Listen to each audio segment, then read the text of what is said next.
This is a production of the AJ Podcast Network.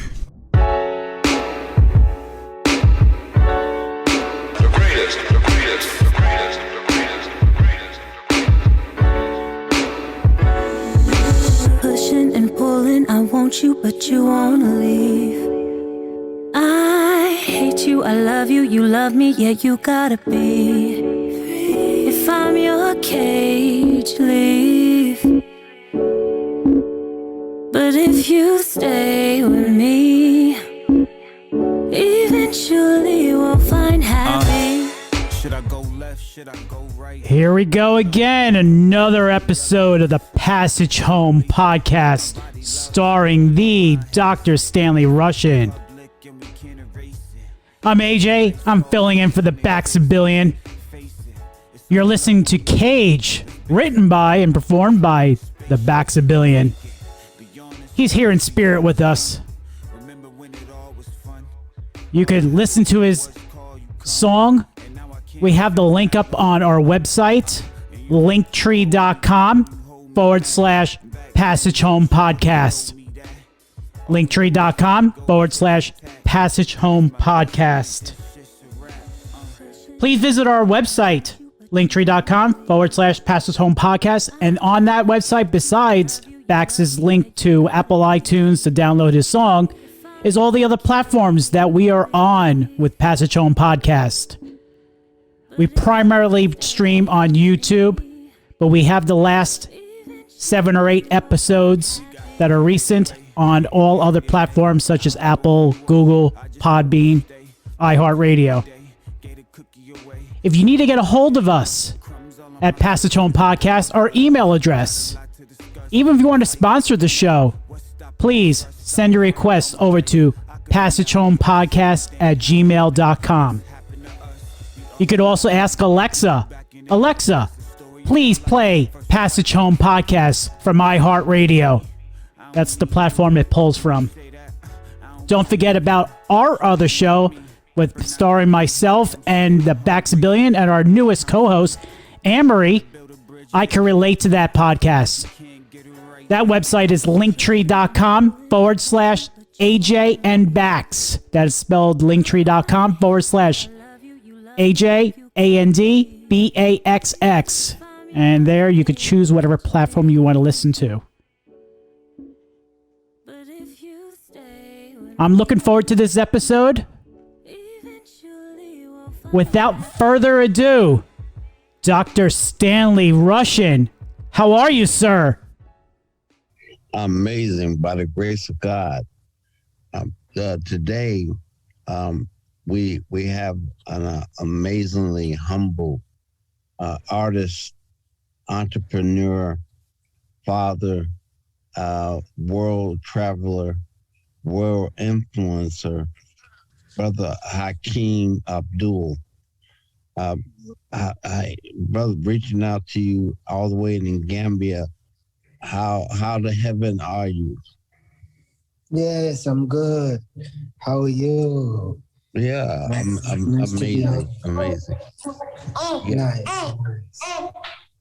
Yeah. Nice to be on the show.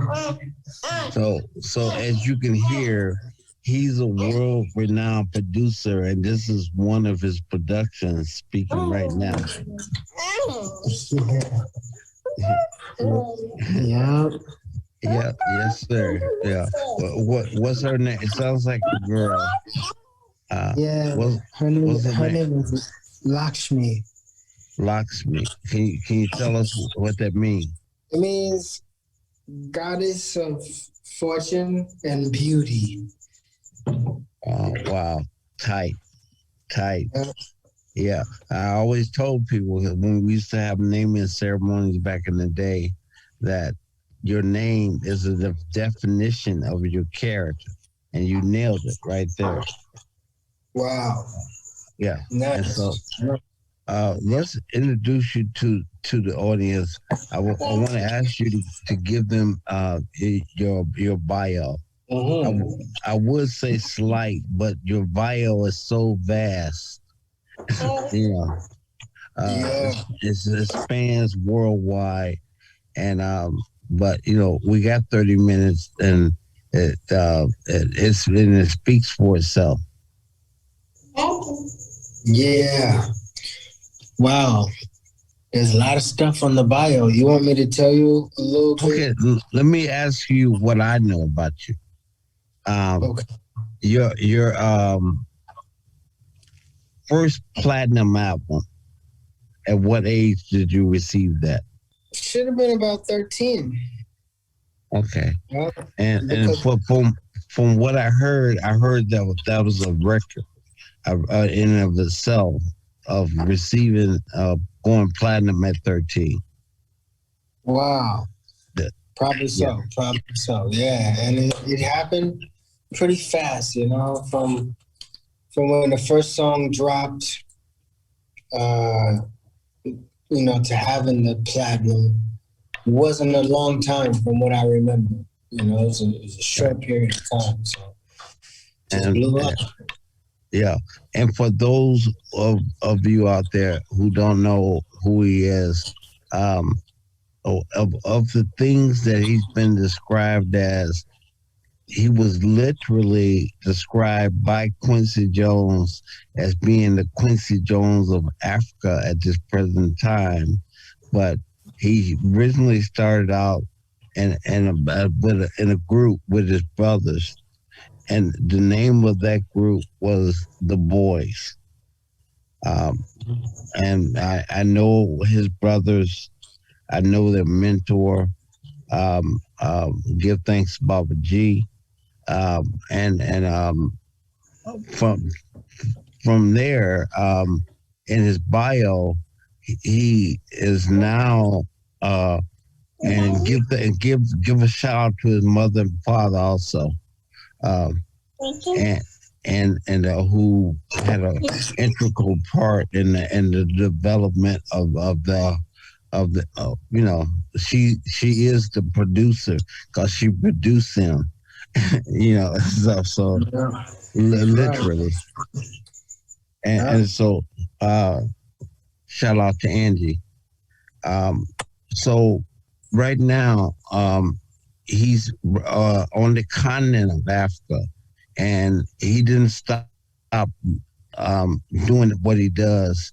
You know, in Africa, he's contributed to so many artists and produced and worked with artists all over Africa.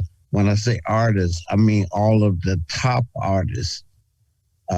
Probably too numerous to name, but can you name a few?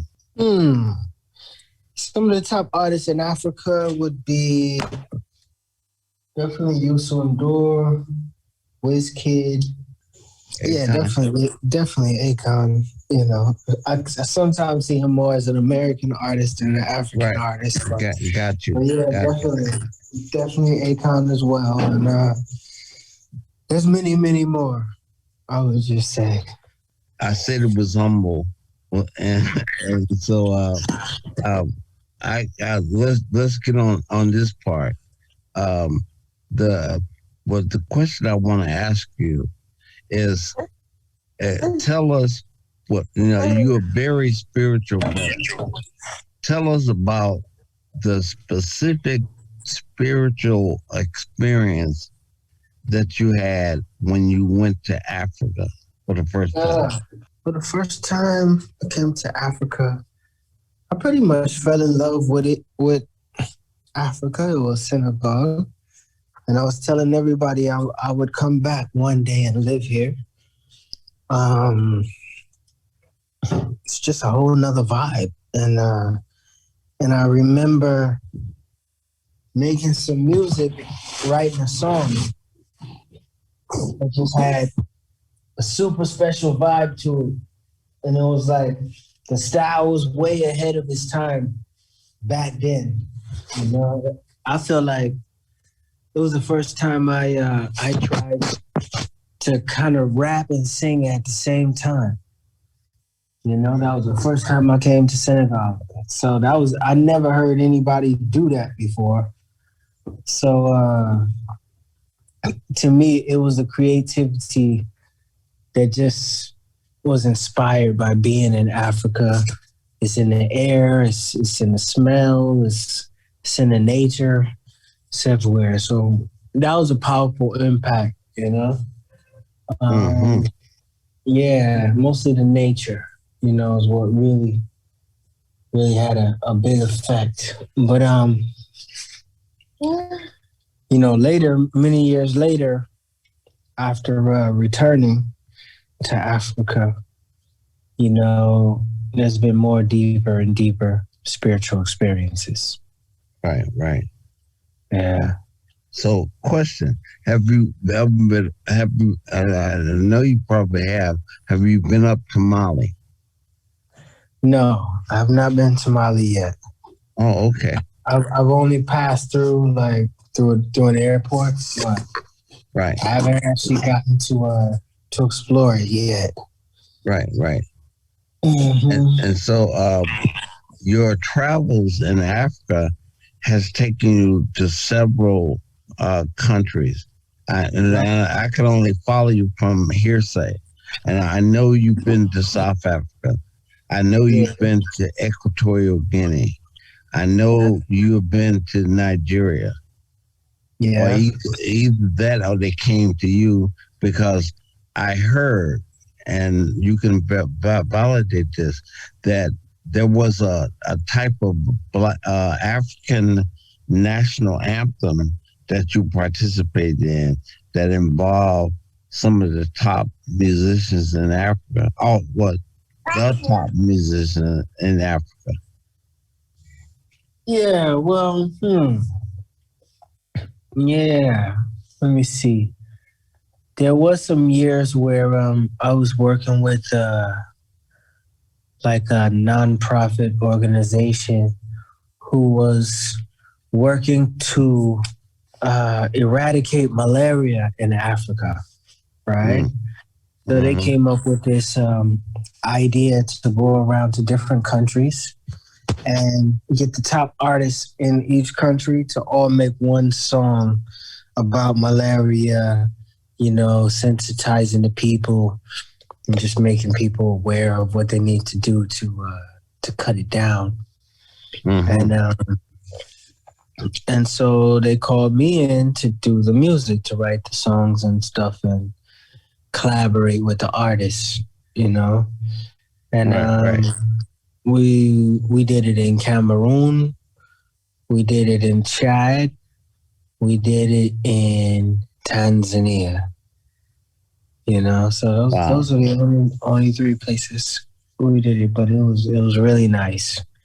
You know, definitely to travel, you know, and you know, all expense paid travel throughout Africa is the first blessing, and then secondly, being able to link with all these amazing artists that have different styles and skills and different cultural backgrounds, you know, and to mix all of that together has just been a great experience. And music always brings people together. So, you know, musicians, we tend to like fall in love with each other, you know, and develop lifelong friendships and connections, you know. So definitely an amazing experience. Right. And so from what I hear from that through your travel, and one thing we did mention is that you are also a sound engineer, a writer, a singer, a performer. And with that, when you travel, you take skills on levels that make things happen for people who are coming into what you've been into for a lifetime. For instance, if you can speak on this, going to Qatar, of all places, and what you brought to the table and what and how you made things happen up there. Yeah, it was really amazing. I mean, the trip to Qatar is funny that a lot of people were telling me not to go there. It's not really popping. I should go to Dubai instead, more industry, more business. But I just had a feeling within me like, I want to go to Qatar. And from all that I heard about it and researched, it just sounded like an amazing place, being one of the richest countries in the world. And just that prosperity, prosperity and prosperity mindset, I think was very attractive to me. So I wanted to see what it's like. But I didn't know anyone there and just went. And I heard that they had a music school and a music studio. So I popped into both of those, get more information. I went to the studio there, and I was asking about the studio time. So they said, yeah, come back tomorrow. And the guy who runs the studio, talks to me. And I told him, yeah, I'm interested in studio time. He's like, we're not even really renting out the studio right now. We're still renovating, Well, when I explained to him kind of who I am and what I've done, he just pulled it up on the internet right there. And he was like, wow, oh my God. We did all of this work with all these people. And he was like, come back tomorrow. I'll let you use the studio, So, and they have a lot of studio rooms inside the facility. It's probably like a $20 million facility with all the latest high-tech equipment, $100,000 speakers, and, crazy stuff like that. Came back, did some work in the studio, and eventually it was like, anytime you want to use it, no problem. Just let us know. And eventually they gave me my own room, my own studio room, and I could just come in and out, 3 o'clock in the morning or whenever. Wow. Work on whatever I wanted to work on, totally for free, in a multi-million-dollar studio,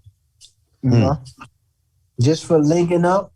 So they wanted you to bless their studio for them. Pretty much. So then, I'm tight with Used to Endure. He's working on finishing up one of his albums. They were about to get it all mixed in France. And I was like, yo, I'm at this multi-million-dollar studio.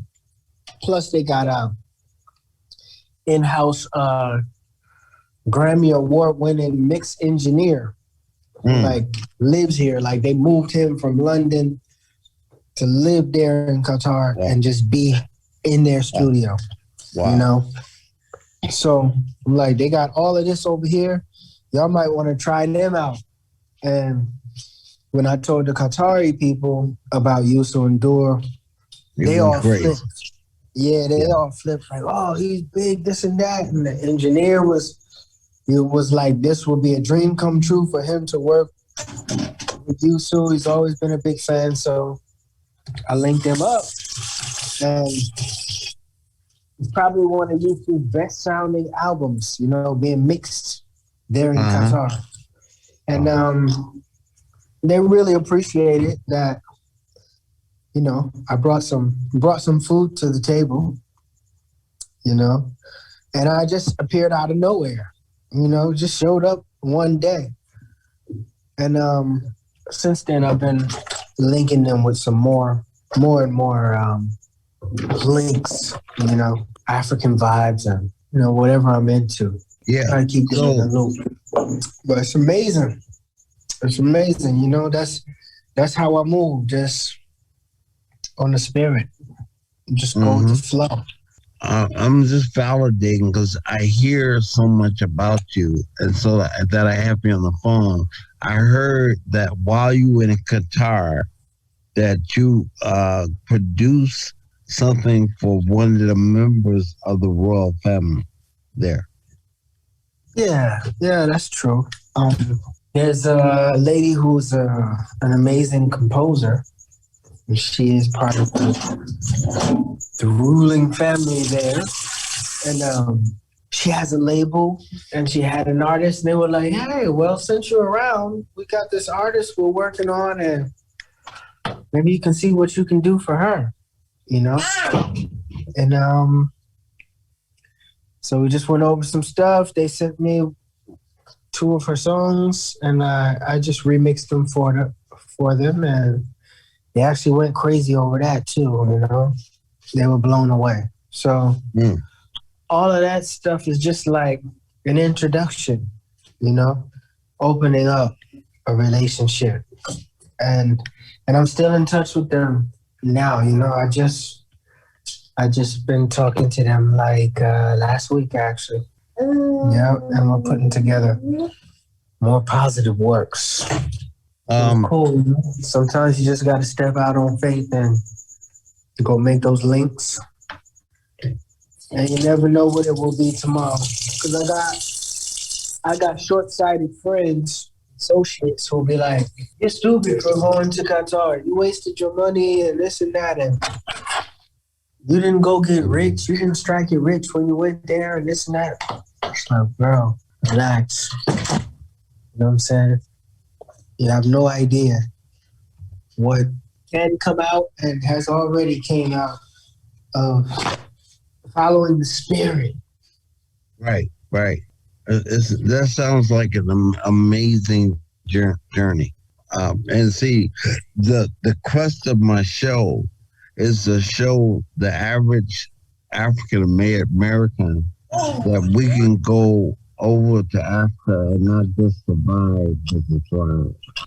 And you with abundant of skills, but at the same time, I've had people on the show who didn't even have anywhere near the amount of skills that you have, and have thrived, you know, more so than survive.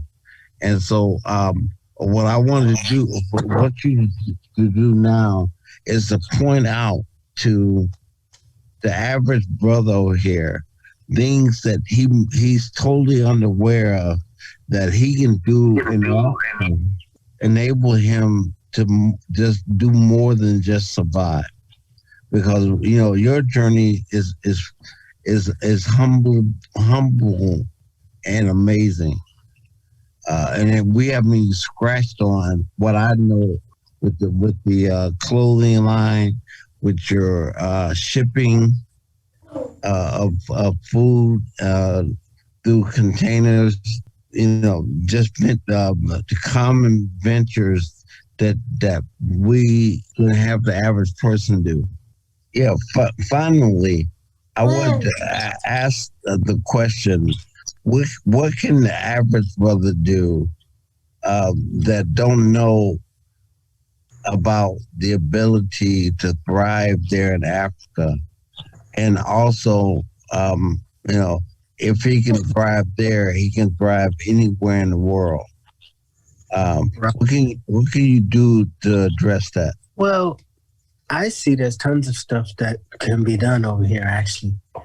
Tons of stuff. So you just got to come over here, open your eyes and see what's necessary, what's needed, where the opportunities are, and jump in.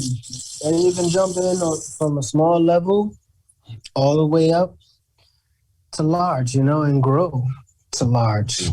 I kind of stumbled into one opportunity just through the love of the moringa tree.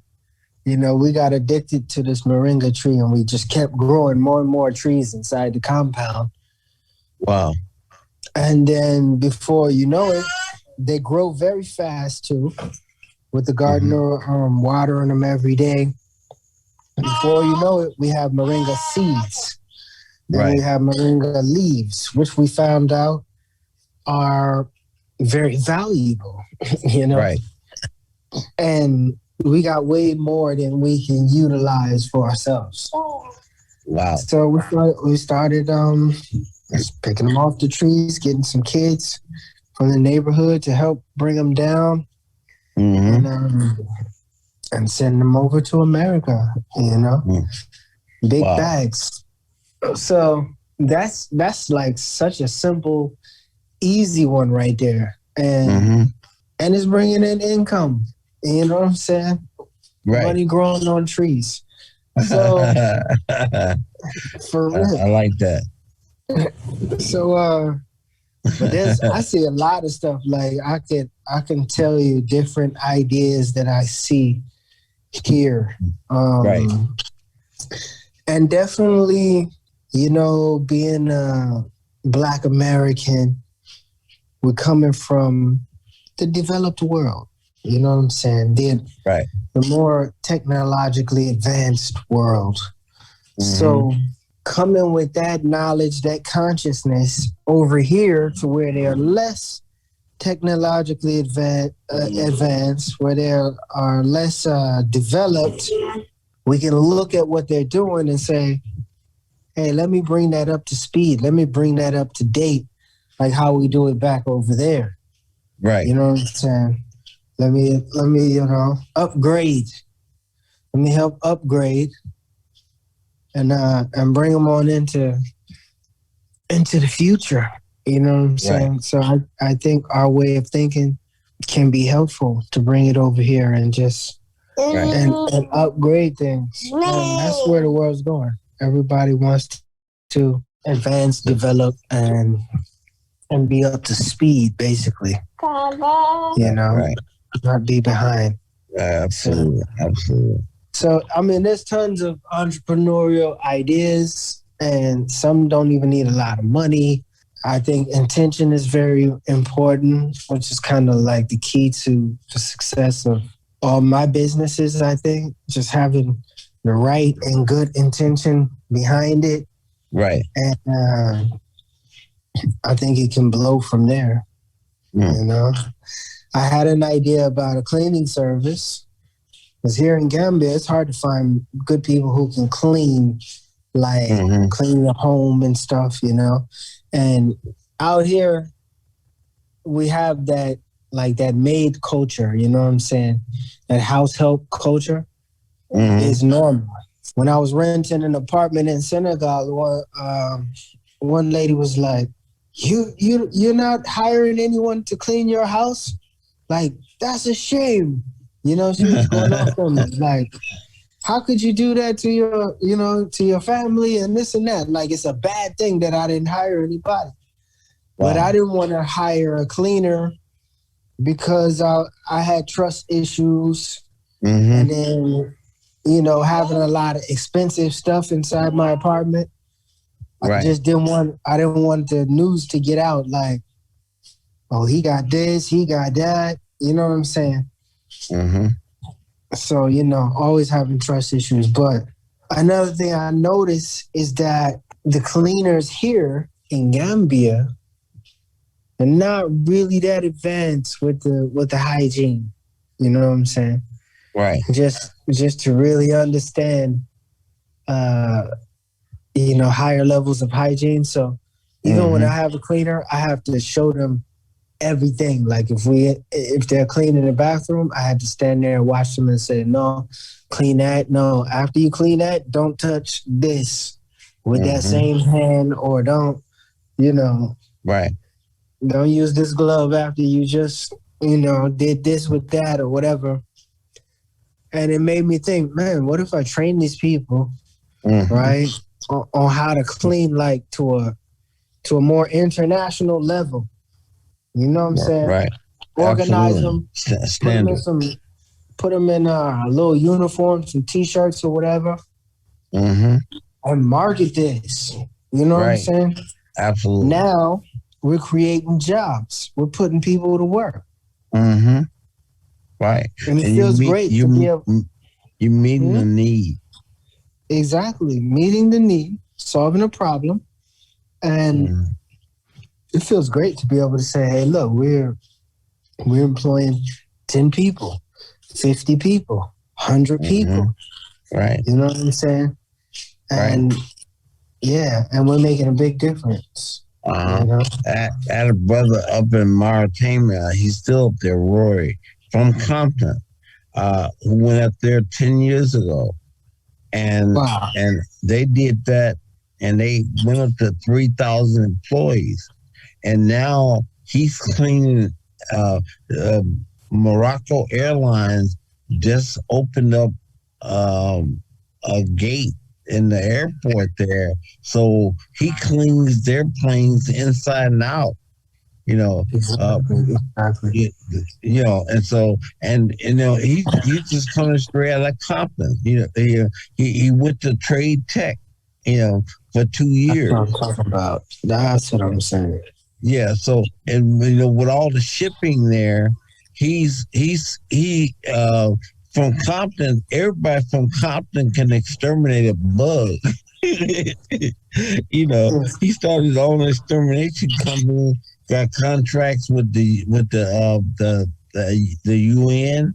He has contracts with the shipping people, and all he does is that he sprays the pallet before they put them back on the ship, so that they don't ship a spider from one country to another and stuff. And he's never looked back. Because he said the same thing that what you just said, but he's put in these terms. They don't have people who are technicians for the most part. And over here, I can remember my first job at 16 was cleaning floors at O'Hare Airport and stuff. To the quality, my father was my supervisor. And so there was a quality to emptying the trash out the offices, polishing the floors with a polishing machine, and it's not that hard to teach. Yes, sir. Yeah. So, and that's just one idea, and you already proved that it has worked, and it can be duplicated. The system can be duplicated, in every country. Yes. There you go. In every country on the continent. So, and there's plenty more opportunities. And then it's good to study the economy of the countries and just to look at, what the bankers are looking at. Because I hear them talking about, the rise of the middle class happening in Africa, and all these young people, pretty soon, within the years to come, you're gonna have all these young people who got money. You know what I'm saying? And then you gotta look at the different industries that are making the money. I think they said agriculture is gonna be $1 trillion a year industry on the continent within the next couple years. Wow. So, if it's $1 trillion a year, let's get in there and get a small slice, even if it's $1 billion, or Yes, sir. There. Yes, sir. And what the bankers have said is the people who are going to be at the forefront of this industry are those who bring added value. Right. You know what I'm saying? Those who add value. Yes. And we got that all day. That's what I'm saying. That's where the knowledge, the technology comes in. If you look at how the food is being grown over here, each country is different, but here in Gambia, it's pretty poor. The level is pretty poor. The growing skills, they still use pesticides, and you know what I'm saying? It's not like when you go shopping, you just see beautiful, perfect looking vegetables. Sometimes they look all dilapidated and everything. So if somebody come in here and add value, right, you're just gonna take over the whole thing. Yeah. Everybody wants quality, I got a brother coming up. He's over the National Black Farmers Association and stuff. Okay. And so we can bring it, as African Americans. But, we've covered our 30 minutes, and AJ is texting me he's getting ready to hit the music for us. I really appreciate, and I'm humbled, to have you speak out with your voice. And, not only are you a musician with a voice, you're a brother that's there on the ground. And how many years you've been there? About 20 years, I would say. About 20 years. From your vantage point, you bring in all the points that I brought to the table home from your vantage point. And I really appreciate you. Shout out to Baba G, to Angie, your father, your brothers, everybody that supported you and worked with you over the time. Say hello to Akon. I hear he's all over the global, and hope to run into him one day. But I heard if I ever mention your name or Baba G's name, that he's going to really pay attention. Yeah, so I just want to thank you. And so AJ is going to close us out right now. All right, thanks for having me, man. And not a problem. Yeah, I appreciate you.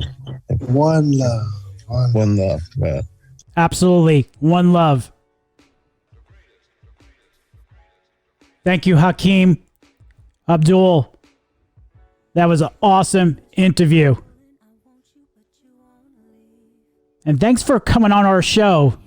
I know you're broadcasting or you're over in Africa while we're here in the United States. Thank you very much, sir. I do appreciate it. And I'm sure Stanley does as well. Once again, this is the Passage Home Podcast. Website is linktree.com/Passage Home Podcast. I'm AJ. I'm filling in for the Bax a Billion. Bax is here in spirit. The song you hear in the background is by the Bax a Billion. The link to the song is on his website, linktree.com/Passage Home Podcast, and it will take you right to Apple for a download. All right, everybody.